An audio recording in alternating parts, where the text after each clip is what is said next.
¿Qué tal? ¿Cómo están todos ustedes? Buenos días, buenas tardes, buenas noches. Y si está comiendo, pues muy buen provecho. Hoy en conversaciones con Nacho Pérez desde Durango, Durango, con exégesis y hermenéutica bíblica. Nacho, ¿cómo estás? Dios te bendiga.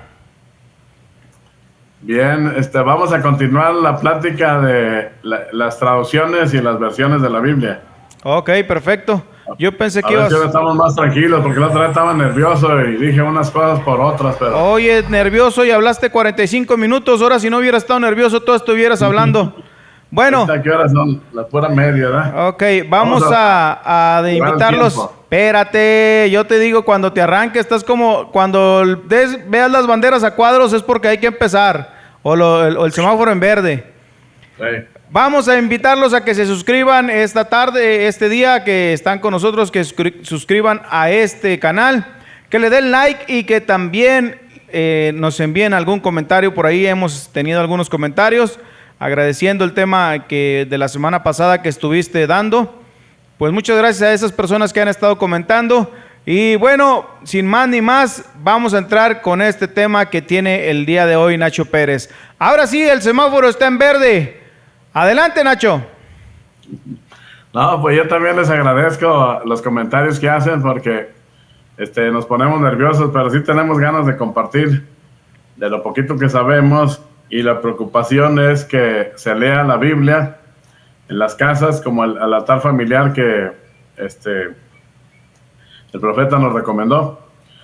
Y la preocupación es de que si nosotros buscáramos en una congregación una familia que esté leyendo, ¿sí?, la Biblia con sus hijos, que tuviéramos nosotros, aunque sea uno de todos los jóvenes o adultos, que estuviera muy dedicado a la Sagrada Escritura, porque en una congregación se necesita quien esté al pendiente, no solo el mensaje lo tenemos, pues dice que estemos atentos a la palabra profética más segura, pero contrarrestar con las escrituras es muy bueno. Entonces, esta tarde vamos a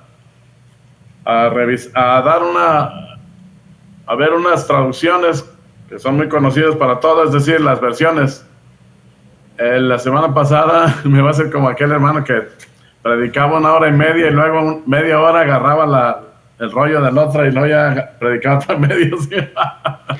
Ándale, pues, ya te agarraste tus 5 minutos del resumen de la semana pasada. Adelante.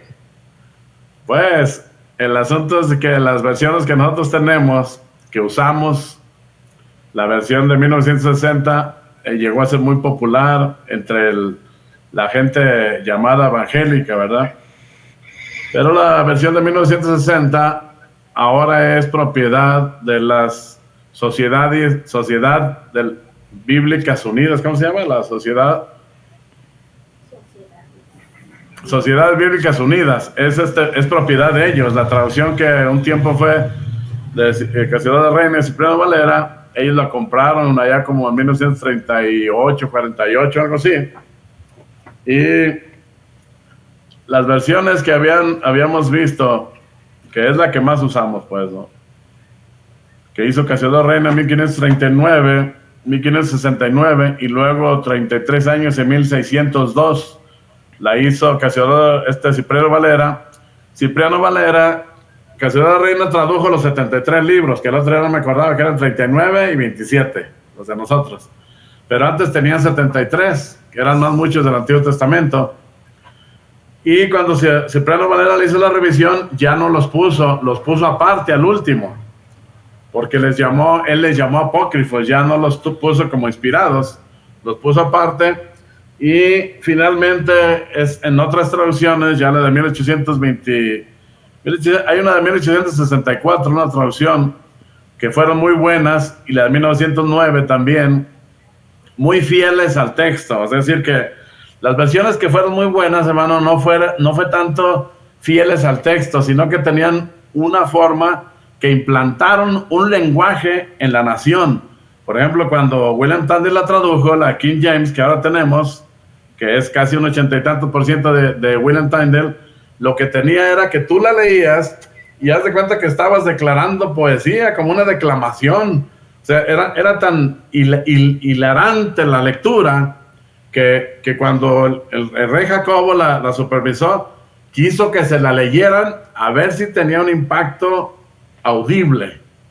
Y entonces eso fue lo que tuvieron la de Lutero también. Lutero casi estableció el lenguaje alemán, el idioma alemán, con la Biblia, porque el idioma alemán todavía no se establecía, pero con la Biblia y la lectura de la Biblia, como todos hicieron luteranos, se estableció un lenguaje. Entonces, cuando Casiodoro de Reina la tradujo y la tradujeron, lo que tenía era un vocabulario muy bonito de hablar en las congregaciones, era un lenguaje muy bueno de todos los cristianos, ¿sí? Entonces, lo que se fue quedando con los católicos y las traducciones de ellos fueron traducciones, lo que hubo era la Vulgata. La Vulgata latina era la que había traducido San Jerónimo allá en el siglo IV, ya dijimos, pero era como en 300 y tantos. Entonces, el latín se vino, y en 1965, el Papa, que se llamaba Juan XXIII, supuestamente, se levantó un día que tenía mucho calor ahí en el Vaticano y abrió una ventana y entró un aire tan fresco que él pensó que el Espíritu Santo le estaba diciendo que era necesario limpiar la iglesia y que un viento nuevo le entrara. Y entonces estaban ellos haciendo lo que era el Concilio Vaticano I y el Concilio Vaticano II, porque se murió y lo siguió Pablo VI. Pero ellos implantaron una doctrina en la que se debería de estudiar las Sagradas Escrituras. Y fue que empezaron nuevas traducciones, porque antes, si tú ibas a misa, el cura estaba hablando en latín todo el tiempo en misa y volteado hacia el altar. Las viejitas como mi abuela, ellos llevaban un breviario y se ponían a leerlo. Mi abuelita tenía uno así que era como un ladrillo, le dabas vuelta, estaba cosido y se venían para acá las hojas. Mientras el cura estaba dando su misa en latín, ellos leían cualquier cosa, novenas, oraciones a fulano, a sutano, mangano, pero ellos no entendían nada de la misa. De 1965 para acá empezaron a declararla en español. Claro, porque se tardó, allá en mi rancho no llegó en 65, yo nací. Es por eso que el dicho ese de cuando dice la gente, no, pues amén, porque cuando me estaban las misas en latín, todo al final solamente la gente decía, pues amén. Y nada más. Sí, porque era lo único. No se había entendido nada. Exactamente. De hecho, la palabra misa era lo que decía el último, el cura decía, ide misa est. Y quería decir, podéis iros en paz, la misa se ha terminado. Ide misa est. Y a eso le llamaban misa. Otra cosa que decía cuando agarraba el cáliz y la hostia, la levantaba y decía, hoc est corpus Christi. Y hay un dicho que sí, hocus pocus, ¿has oído? Sí, los magos. Sí, según el hocus pocus es como convertir algo, por ejemplo, la hostia y el vino se convirtieron en el cuerpo y la sangre de Cristo, cuando él decía hoc est corpus Christi. Entonces la gente decía hocus pocus. Sí. Y lo tomaron de ahí. Bueno, pero sí es cierto, amén quería decir que no se había entendido nada, ¿verdad? Cuando decía, pues amén.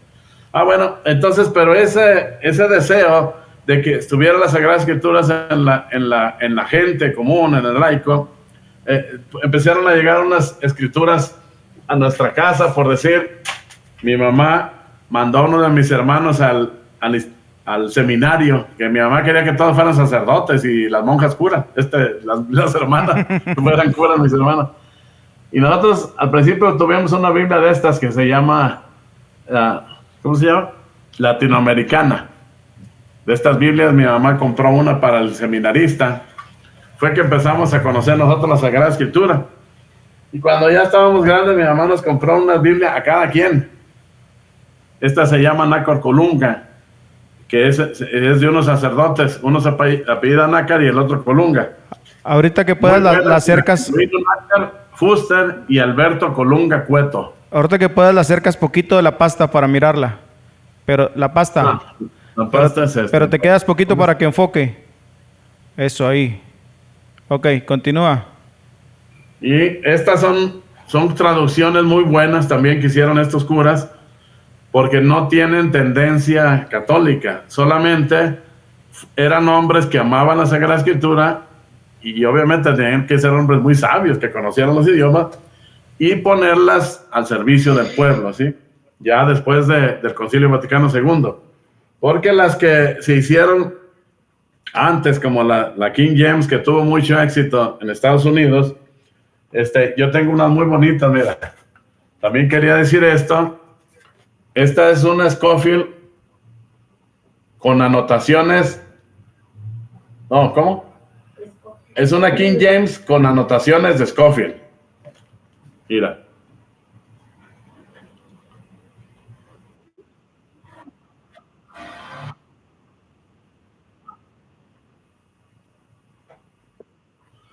Esta es una Biblia de estudio, que es de lo mejor que nosotros tenemos. Las mejores Biblias de estudio son la Thompson. Cuando ahora que fui a Estados Unidos, la Thompson, pues aquí la tenemos en español con anotaciones de Scofield. Y quiero decir que no son traducciones de Thompson ni de Scofield. Thompson y Scofield solamente tienen anotaciones. Es decir, esta es la King James, la Thompson es King James, pero tiene anotación, estudio de Thompson. Es King James con anotaciones de Scofield, ¿sí? Que es la que usaba el profeta. Y nosotros tenemos en español la Reina Valera con anotaciones de Scofield, no es una traducción. Solamente son las anotaciones y las hicieron en inglés y las pusieron en español. Bueno, la Thompson está en inglés, la King James obviamente ya sabemos que está en inglés, pero me encontré otra que es la Concordancia Strong. Es un librotote que tengo por ahí. ¿Me lo pasa? Nomás que ya se le acabó la pasta. La Concordancia Strong tiene todas las palabras que en alguna ocasión... La voy a abrir para que no se vea tan... ¿Dónde está? Ándale, sí. En una ocasión aquí contigo mencionamos... Esto es muy importante también, a ver si lo podemos enfocar como me dices. ¿Ahí? Sí, se mira perfecto ahí. Esta concordancia, mira lo grande que está. Me queda todo el pecho. Aquí vienen las 9,000 palabras que son del Antiguo Testamento y 5,000 y feria del Nuevo Testamento, que es lo que consta. Todo el vocabulario de la Biblia aquí está. Y no solo eso, sino que te da la traducción de cada una de ellas. Entonces este hombre, Strong, le puso número a cada palabra. Tú las puedes buscar por número y están en inglés y en español, no varía. Cada palabra de la Biblia está numerada y está, si es hebreo, te dice lo que significa en los párrafos que salió. Si es en griego, te dice lo que significa y en qué párrafo salió, cómo fue traducida, porque la fueron traduciendo diferente. Entonces las versiones, lo que fueron haciendo fue actualizando el vocabulario para nosotros, ¿sí? Pero también las versiones, como hay tantas ahorita, quería enseñarte esta, ¿dónde la dejé? A ver si termina con las de inglés, porque es muy importante. Esta se llama New King James Version. ¿Ahí ya se enfocó, ¿da? Sí, ya se miró bien. Esta es una chulada de Biblia, mira. Por allá me la encontré yo de oferta en los United States. Muy bonita y la letra grandísima, mira. Bueno, para personas como yo que ya no ven. Nada más que tenemos que la persona que se encargó de dirigir la traducción, el estilo de la traducción, el estilo literario, cuando ya se terminó de traducir, de imprimir esta, se dieron cuenta que la mujer era lesbiana, fíjate, de esas mujeres que se cortan el pelo, y que al último se quiso hacer hombre, operarse para ser hombre. Entonces, esta no era King James, es la New King James Version, la nueva traducción. Pero entonces nos damos cuenta que, por ejemplo, nosotros Casiodoro de Reina, te digo que lo persiguieron para matarlo el catolicismo. A Lutero, el catolicismo nunca le dieron un premio por haber traducido la Biblia, también lo persiguieron para matarlo. Pues todos los hombres que amaron la palabra fueron perseguidos. Pero ahora nos encontramos, hermano. ¿Nunca has leído un libro que se llama Cortinas de Humo? ¿O has oído de él? Lo he escuchado. Bueno, en Cortinas de Humo salen todos hombres como Billy Graham, que fue muy condecorado por el catolicismo. Le dieron medallas, capelos, y lo mencionaron honoris, así, de una forma honorífica, pues, o le dieron el título. Doctor honoris se llama. Pero Lutero y a los hombres santos de Dios que trajeron las escrituras, no, los quisieron matar. Pero ahora nos encontramos que gente casi satánica, con asuntos satánicos, que tiene nexos con asuntos malos, están metidos en las traducciones, hermano. Lo más moderno, el hombre que se encargó aquí del texto, del texto de ¿cómo se llama? Del Antiguo Testamento, resultó que era un hombre afeminado también, que se dedicaba a prácticas malas. Entonces, mi preocupación, yo tengo 60 años, pero mi preocupación, te decía al principio, hermano, mira, es muy necesario que en una congregación haya, que esté identificado a alguien, hermano, que se preocupe por eso. Porque si nosotros nos vamos, ¿quién va a continuar con esto? Nosotros tenemos el mensaje. Ahora, mira, yo al principio, cuando conocí el mensaje, leía unos libritos, folletos que eran de Barquisimeto, Venezuela, no sé si los llegaste a ver tú. Sí. Entonces yo llegué a leerlos, y oyendo al profeta, yo me daba cuenta que el hermano, que se llama Cardona, Smith, okay, no traducía igual que como estaba el librito. Obviamente el de Barquisimeto, Venezuela, pues tenía que decirles allá lo que significa lo que el profeta está diciendo.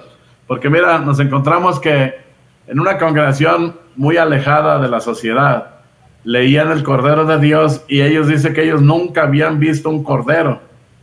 Ellos no sabían que era un pastor. Entonces, Cordero de Dios para ellos estaba como cuando mi hermano se hizo la circuncisión, yo creo por ahí como a los 18, 20 años, y nosotros siempre fuimos a misa, y había un día que se celebraba la circuncisión del niño Jesús. Pues nosotros nunca supimos que era circuncisión. Fíjate, si mi hermano tenía 18, 20 años, mi madre no sabía que era la circuncisión. Se hizo la circuncisión y le decían las vecinas, ¿qué tiene su hijo? Pues lo operaron, decía mi mamá, porque no se animaba a decir eso, porque para empezar, ni yo, que tenía no sé cuántos años tendría, pero ya tenía más de 15, yo no sabía que era circuncisión. Entonces nos damos cuenta que en las escrituras hay palabras que uno las escucha, las vas oyendo, y te vas yendo y nunca sabes qué significa esa palabra. Entonces en la congregación tiene que haber alguien que explique esas cosas, aunque tenemos la palabra profética más segura. El profeta realmente no ocuparemos saber nada de esto, pero hay una forma que es bonita, ¿no?, de conocer. Mira, por ejemplo, este se llaman los evangelios apócrifos. Mira, a ver si ahí, si se ve ahí, ya sí, sé. ahí quedó. Entonces aquí ve el libro lo grande que está, mira. Todos estos se llaman apócrifos, que la palabra apócrifo quiere decir como álzalo, como guárdalo. No tanto como oculto, como algo feo, sino como si fuera una navaja muy filosa o un arma que tú no quieres que cualquier niño la vaya a tomar a la mano. Entonces tienes que ponerlo en un lugar aparte, ¿sí? Eso quiere decir apócrifo en cuanto a los libros, ¿sí? Yo sé que apócrifo quiere decir oculto, pero esto significa que estos evangelios no tenían que estar en manos de cualquier gente, porque hay que distinguirle. De hecho, aquí me estaba acordando el otro día que oí la entrevista que les dices, ¿a qué jugaba el hermano fulano? Si tú te fijas en estos evangelios, aquí dice a qué jugaba el Señor Jesús, hermano, el niño Jesús. Y dice que jugaba a hacer pajaritos de barro, los figuraba y luego les soplaba y ya volaban. Y que, por ejemplo, unos niños le pegaron al niño Jesús, y María los convirtió en chivos por haberle pegado al niño Jesús. De este tamaño están las historias. También está la historia de la infancia de María, de sus papás, que acá en la Biblia no sale. Pero también me encontré una cosa muy tremenda. Un día se la platicé al hermano Holguín y me dijo, Nacho, ¿de dónde sacaste eso? Aquí dice, hermano, que cuando José se comprometió con María, se fue 3 meses a traer maderas finas al cerro, a buscar unas maderas finas para un mueble que iba a hacer. Y cuando volvió, se encontró con que María estaba embarazada. A los 3 meses, ya estaban comprometidos. Y entonces José exclamó, dijo, me sucedió como Adán, cuando estaba en la doxología, Satanás le ganó con Eva. Ahora, ¿de dónde saca esa expresión un evangelio apócrifo? Solamente el profeta que nos cuenta esto, si no nos diría, oh, ¿qué cosa está diciendo José? Pero ahí sabemos que lo que el profeta nos dice, que lo que comió el pulgón, el saltón, el revoltón, nosotros nos encontramos con un madero, el árbol aquel frondoso que estaba, la Iglesia Católica nos nos entregó un madero pelón, ¿sí? Ya sin nada.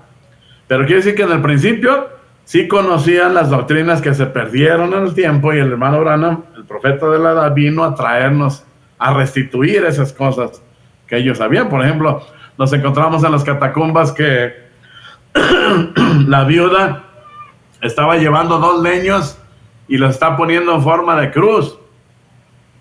Eso solamente el profeta dice que los 2 leños que iba a visitar, a juntar la viuda, significaban la cruz. Dice, usted sabe, cuando hace usted una lumbre, está empujando los leños así. Quiere decir que desde el principio ellos sabían todas esas cosas. Bien, entonces, ¿para qué nos sirven a nosotros las versiones? Para actualizar el vocabulario. Mira, tengo otra cosa que quiero mostrarte. Este libro, mira. Ok. A ver. Este libro se llama Los Evangelios Sinópticos. Son los puros 4 evangelios y están puestos en paralelo para que veas el evangelio de Mateo, el de Marcos, el de Lucas, el de Juan. Cuando está un mismo relato, aquí te dice exactamente qué dice cada uno. Entonces, estas publicaciones son hechas en Alemania. Están en griego, el texto, pero las introducciones están en alemán, en inglés, en latín y en español. Entonces, estas cosas nos sirven a nosotros para tener una evidencia de las Sagradas Escrituras, de lo que significan para nosotros, ¿no? Por ejemplo, el otro día analizamos la palabra comunión, y en inglés aparece como fellowship. ¿Se está viendo doble? Vaya hacia allá, de que retumba. No sé, a lo mejor Angelita está viendo un video ahí. No soy yo. Entonces, esas palabras son las que vemos nosotros, cómo cambia la traducción que hizo la King James y la traducción que hizo Casiodoro Reina. Pero la palabra koinonía era griega, y de ahí la pusimos aquí comunión, y allá la ponen como fellowship, ¿sí? Estuvimos viendo eso. Pero entonces las versiones nos ayudan a nosotros. Mira, yo digo que lo mejor que se puede hacer en un estudio profundo en una iglesia es que, por ejemplo, los jóvenes se reúnan y que cada uno lleve una versión diferente. Porque cuando alguien está leyendo la versión antigua, la de 60, o versiones más nuevas, o incluso versiones católicas, vas a ver cómo cambia la palabra, aunque cada quien esté leyendo el mismo pasaje.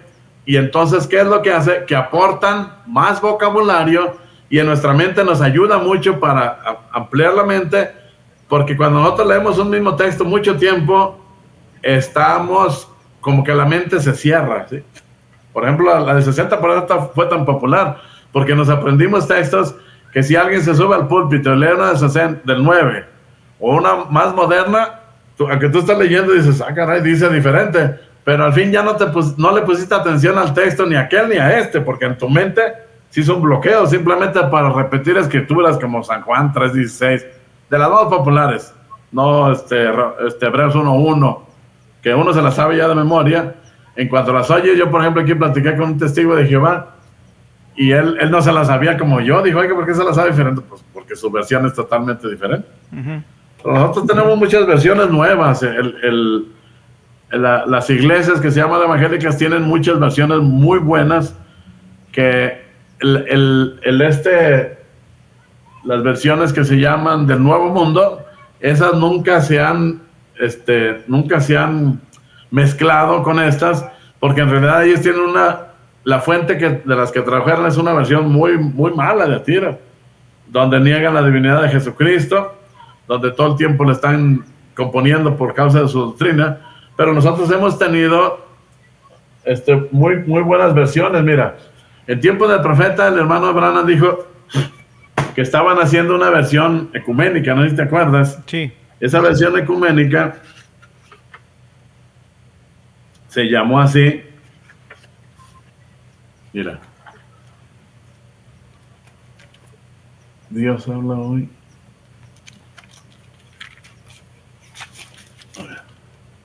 Ahí está, Dios habla hoy. Sí, Dios habla hoy, y dice la Biblia con deuterocanónicos. Entonces esta Biblia el profeta la estaban haciendo en su tiempo, Esta es una Biblia muy popular, mira, tiene hasta monitos adentro e imágenes. Ah, mira, tiene sí, imágenes o monitos. Mira. Y este tiene un lenguaje muy light, tan light que no es fiel al texto, sino que la hicieron para católicos inconversos, digo, para católicos y para cristianos inconversos. Porque esta Biblia, incluso yo he visto en congregaciones donde la gente que lleva hasta su vida representa el estar leyendo una versión de estas. Tiene un lenguaje bien bonito, muy agradable, pero te digo, no es fiel al texto original. Solamente es como para gente que está empezando. Y esta Biblia la hicieron interdenominacional, donde incluye a los católicos, aunque tú sabes que la Iglesia Católica no dice que no se incluye, pero lo que quiere es después ella poner sus leyes. Entonces mira, estábamos diciendo que las Biblias de estudio son la Thompson, es la número 1, la de Scofield es la número 2 en cuanto a importancia, y tenemos una número 3 que ya está de ponerse uno medio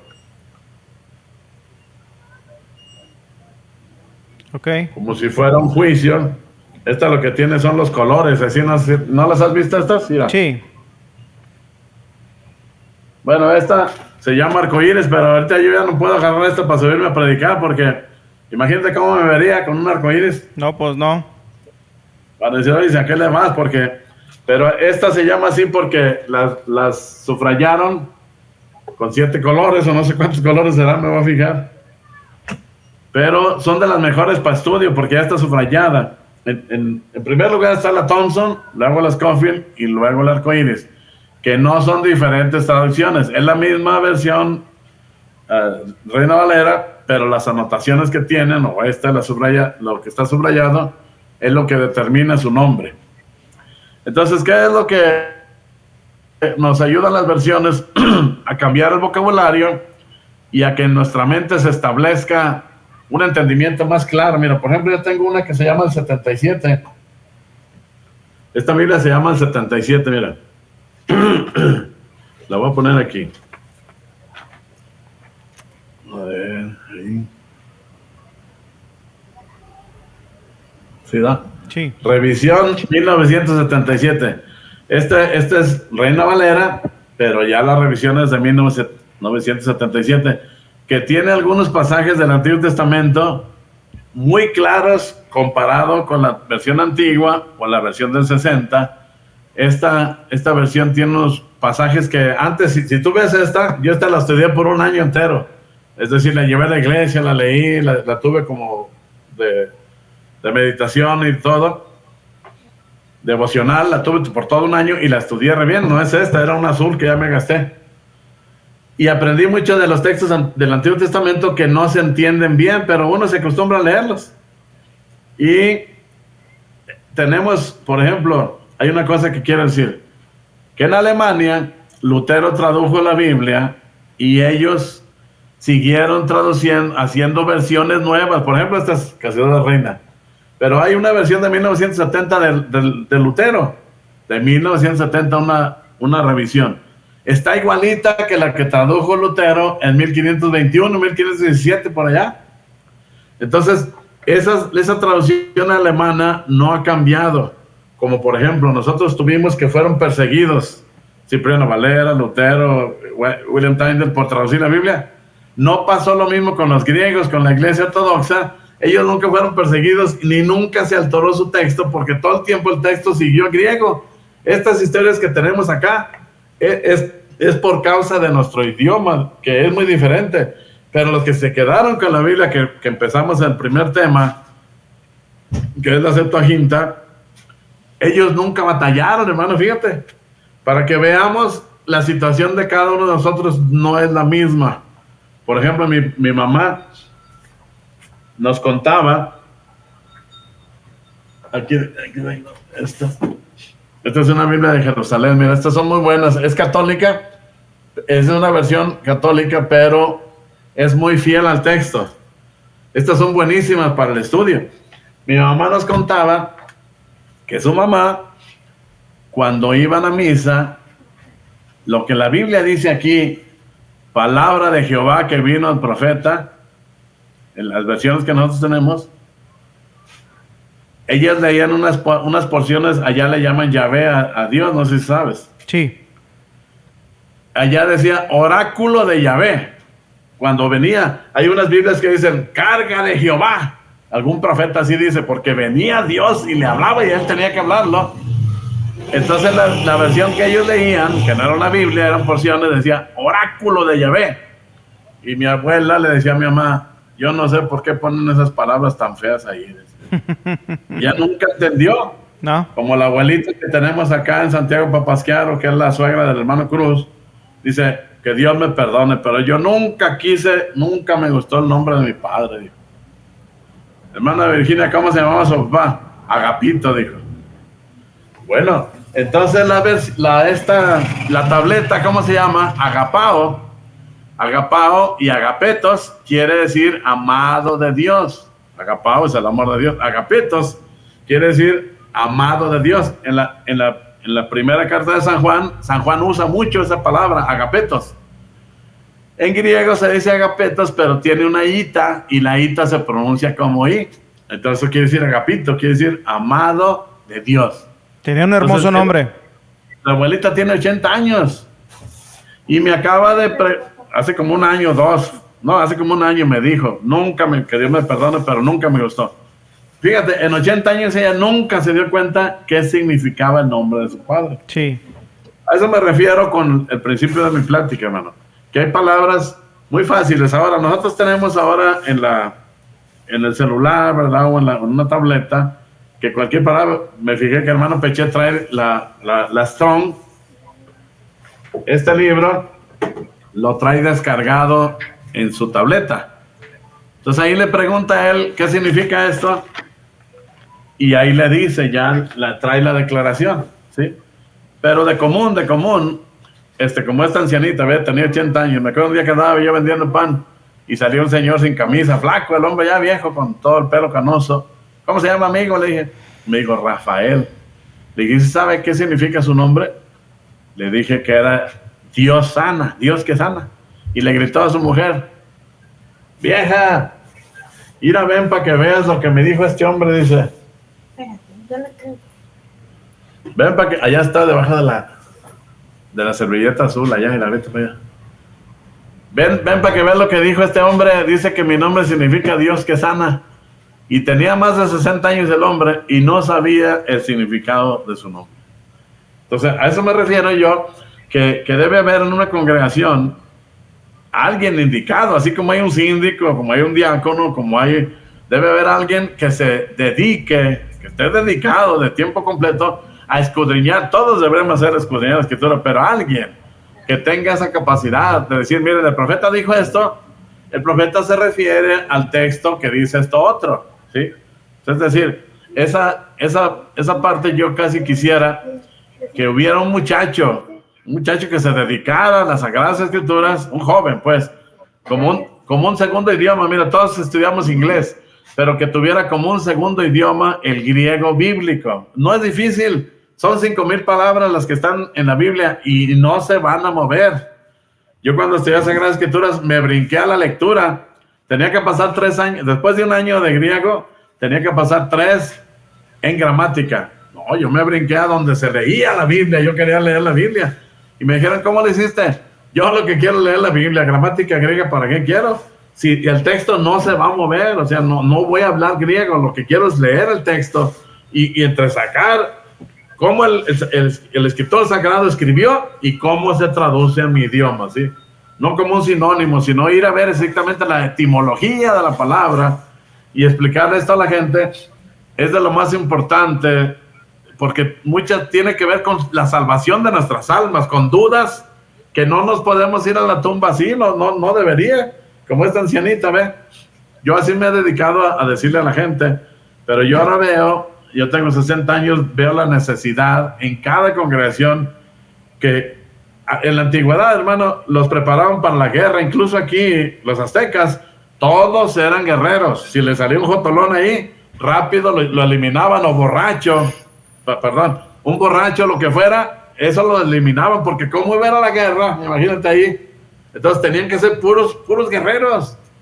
Entonces de repente se me hace a mí ilógico que en una congregación no esté especificado esa necesidad que tenemos de conocer el origen de las palabras, el origen de las traducciones, el origen de, por ejemplo, nosotros del inglés para acá tenemos al profeta y gracias a Dios lo tenemos en grabaciones. Dios le dijo que grabara, almacenara ese alimento. Pero cuando nos metemos a ver las versiones, te digo, nos damos cuenta que gente malvada ha metido su mano. Gente es muy instruida porque se compra dinero para estudiar los idiomas, pero ahora, oye, para tener lesbianas y homosexuales metidos en traducción de las escrituras, hermano, ¿qué van a leer nuestros hijos? Decir, ya por decir los nietos, cuando no haya a quien preguntarle, oiga, ¿qué versión es la buena? Bueno, dicen que la mejor versión es la que tú leas, porque peor es que tengas una Biblia y que nunca la leas. Que dicen que es peor que el que no sabe leer, es peor que el que sabe leer y no lee. Es decir, es peor el que sabe leer y no lee que el que no sabe leer.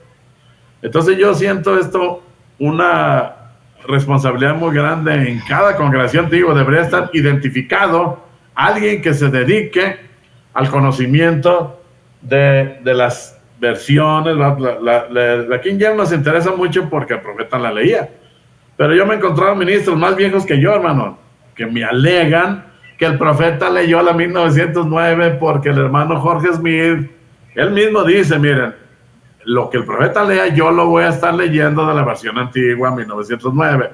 Y la gente cree que el profeta tenía en sus manos la 1909. Pues obviamente no, porque el profeta nunca leyó español. Lo más que supo decir era aleluya, Dios te bendiga, o una palabra que sabe decir es oiga.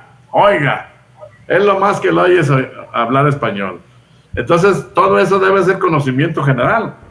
Entonces las versiones nos ayudan a... Las más que tenemos nosotros son las del 9, la 60 y la 77.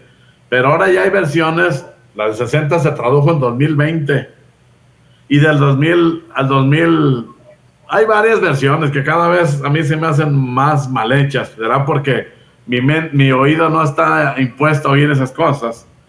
Pero te digo, era bueno que así como tenemos un diácono, un director de la música, un director de jóvenes, que esté identificado un muchacho que ya en una congregación, porque va a ser bendición para todos, sí, que ya esté dedicado al conocimiento de eso, ¿me entiendes? Y que hubiera, por ejemplo, yo a mis hijos, mira, perdón que te ponga este ejemplo, pero nosotros como vivimos muy pobres y no tenemos mucho que hacer, a todos los poníamos a leer diario. Y nos poníamos, y yo así fue como aprendí. Cada quien tenía una versión diferente, incluso católica, de los testigos de Jehová. Pues éramos 8, por todos éramos 8. Cada quien teníamos una versión diferente. Entonces cuando estábamos leyendo, no faltaba la vez que acabábamos risa, decíamos, ¿cómo dice? Y todos con el texto en la mano. Se aprende mucho, además ganas mucho vocabulario. Y te das cuenta que no nomás dice como traes tu Biblia, hay otras formas de decir eso. Por ejemplo, acá en Santiago Papasquero me encontré un muchacho que tenía un montón de Biblias y le digo, oye, ¿las lees? Ya me agarró aparte, dijo, oiga, hermano, aquí dice que Adán conoció a su mujer, y mira lo que dice acá. Me dio otra versión, hasta yo me asusté. Pues decía que Adán tuvo relaciones sexuales con su mujer. Y dijo, oiga, hermano, ¿está bien eso? Bueno, pues cuando vas y ves las Biblias antiguas, dicen conoció, veladamente te están diciendo lo que significa eso. O por ejemplo, yo hace como 3 años y medio reuní, a ver que me perdonen, al cabo saben que es cierto, al hermano Lupe López, al hermano Francisco Holguín, y no me acuerdo quién más eran, y yo. Y les abrí unas escrituras y le dije, hermano, ¿había visto usted esto? Entonces dice, y yo me supe esto, ya con esto terminamos, me supe esto porque mi hija le preguntó a David, su esposo, ay, van a salir todos aquí, dice, oye, Sofi está leyendo la Biblia desde el principio, dijo, la está leyendo. Sí, ¿dónde vas? Dijo, voy donde Saúl anda persiguiendo a David, dijo, para matarlo. Y entonces exactamente iba donde Saúl se metió en una cueva y dice que se cubrió los pies. ¿Has visto eso? Sí. Y también le cortó una parte de su manto. ¿Lo has leído o no? Sí. Bueno, y le dijo mi hija, ¿y si sabes qué quiere decir eso? Pues ¿qué va a querer decir? Y pues se metió, tenía frío y se cubrió los pies, dijo. Y mi hija soltó la carcajada. Dijo, ¿de qué te ríes? Dijo, ¿a poco crees que se estaba tapando los pies de veras? No. Entonces mi hija le dijo que había entrado a hacer una necesidad. Dijo, ¿y quién dijo eso? ¿El profeta o qué? No, dice mi papá. Ahora yo. Bueno, le pregunté a alguien, al hermano López, y no me acuerdo qué otro ministro. Ninguno, a Alfredo Bermúdez. Ninguno de los tres sabía qué significaba ese versículo. Pues lo que pasa es que se metió a la cueva porque iba a hacer una necesidad, y en las escrituras cubrirse los pies tiene que ver con eso. Y ninguno de los tres sabía. Y le dije, ¿sabía? No, nomás quería saber, le dije. Y hay otro donde en los jueces, ya con eso terminamos, en los jueces dicen que el rey, parece que se llama Eglón, estaba descansando en su casa de verano y un hombre quiso llevarle un mensaje y le dijo, cierra la puerta porque le va a dar un mensaje, y dice que le hundió el cuchillo entre los intestinos, se lo sacó todos y se salió y se fueron, y los sirvientes no entraban porque pensaba que se estaba cubriendo los pies. En esas dos escrituras son de determinaciones. Y también se lo pregunté al hermano Lupe, al hermano Holguín y a Bermúdez. No sabíamos qué quería decir que estaba cubriéndose los pies. Pues que aquellos pensaban que estaban en el baño. En el de Elías, cuando estos que le bailaban a Baal, les dijeron, dice la escritura, grítenles más fuerte porque tal vez está ocupado. ¿Has oído eso? Sí. Cuando lo estaban sajándose y todo, y Elías le dijo, grítenle más reyes, también está ocupado. Bueno, la versión, esta te la voy a enseñar porque si no, no queda gusto. Mira.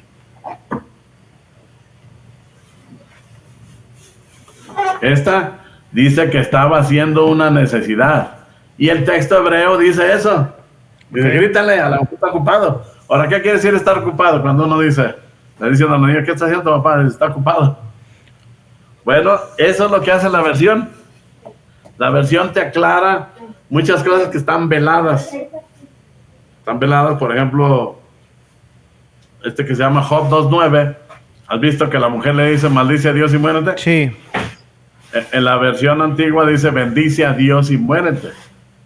Entonces vas y ves el texto hebreo, y en realidad le está diciendo, bendice a Dios y muérete. Mismo Satanás le dice a Dios, verás si no te maldice en tu cara, si no te bendice en tu cara. Es decir, el texto hebreo dice bendecir, y la traducción le pusieron maldecir, porque está velado y no podían poner maldición junto a la palabra Dios.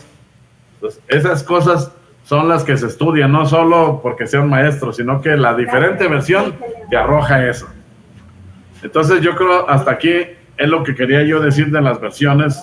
Lo que quiero es que se despierte el prurito, el deseo en algún muchacho, en alguna persona que quiera saber, y que en cada congregación hubiera alguien que se dedique, dedicado a eso. Ok. Es un deseo y preocupación. Pues te voy a decir ahora que si sabes quiénes son los más mentirosos. Dime. Los ministros, porque estás como ellos que ya voy a terminar y nomás dicen que van a terminar y no terminan. Y luego dices que te doy 15 minutos, ya llevas 43. Pero bueno. Es que son 45 la clase. Alguien me va a regañar por estarte diciendo esto, pero bueno. Ese que me regañe no sabe la confianza que tenemos tú y yo. Y que por eso estamos haciendo estos videos, ¿verdad?